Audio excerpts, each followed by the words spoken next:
So I wanted to ask you a little bit about your story. I know some of it, but I'm going to ask you anyway. With specifically your family and your mom and how important your family is to you. Tell me the story of those people in your life and how important they are. Yeah, so it's kind of well documented. Came up from like rough past. We didn't have much growing up. It was just really my mom kind of keeping us together, and she did a lot for making sure that we were where we needed to be and making sure everything was taken care of. But when it comes to what she did, like you think about how hard it is to go to law school. Like some people struggle doing that, just being a single 20-year-old. And she was doing that with 6 kids, and she was like in her 30s. So, she's an amazing woman. She's done a lot for me, and I test a lot of my, my work ethic and kind of some of my mental traits to her, and just kind of growing up watching how hard she worked. I love all my brothers. Like, growing up, we were butting heads all the time because we're in such confined spaces with just all 6 of us young boys. But now, like, you realize that at that time, we didn't really have anything but each other. Yeah. And now you're older and you're a little more mature and you realize how much your family means to you. So I'm super close with all my family. It's like awesome now whenever we get back home together. It's like crazy. So yeah, I love my family, and I think, honestly, all that I do is like for them and just making sure I'm making them proud and doing right by them. You got to think that draft night's going to be a cool moment with all them, right? For sure. Thinking about that a little bit? I have, yeah. I'm thinking I'll probably go back home. I haven't decided what I'm going to do, but I want all my family to be there.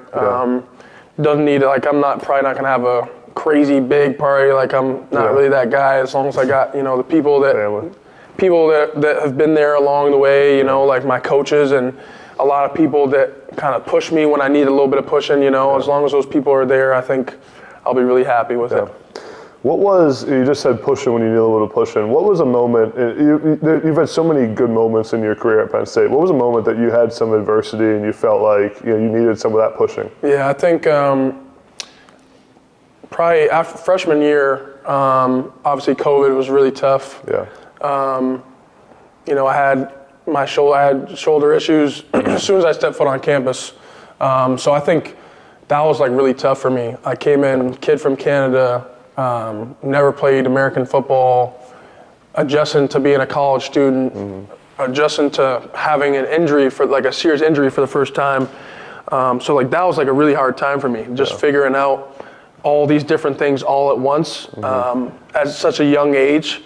So it took me getting there and just really leaning on, the support system I had at school, my coach at the time, some of the older guys in the room, like Pat was kind of an older guy in the room. Like I looked to him a lot of how he worked in his process, because I'm like, well, that guy's like a bona fide draft pick. Like I'm gonna see how he handles his business, and that's what I did. So I think during that time, like right before COVID and during COVID, is when I did a lot of my growing and developing, and ultimately led me to play my freshman year. Yeah. What was that transition like from Canada, going to State College?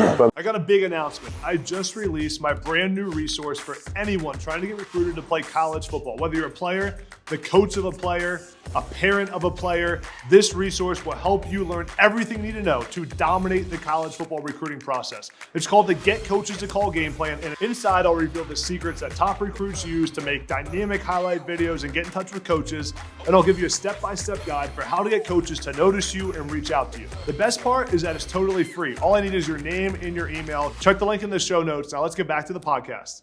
What was that transition like from Canada, going to State College, Pennsylvania? I mean, even just the cultural part, but also the football part. I mean, no offense to Canadian football. Yeah, no, I don't take offense at all. Like, we'll always talk about like who has the best, like who played the best football in high school, and I'm like super silent. In you can't say a word. I don't even try to like start the conversation.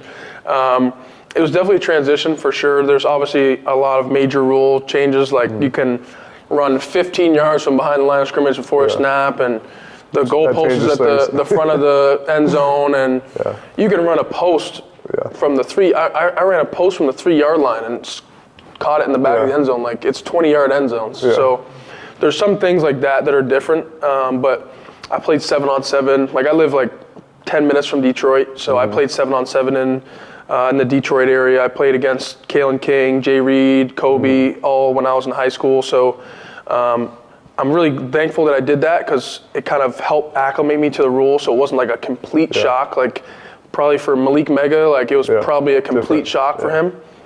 So it wasn't as crazy for me, but it was definitely a transition, especially, you know, being in the States and going to a American university, a very prominent university, like being around all these different people was definitely like a little bit of a culture shock. It wasn't too bad though.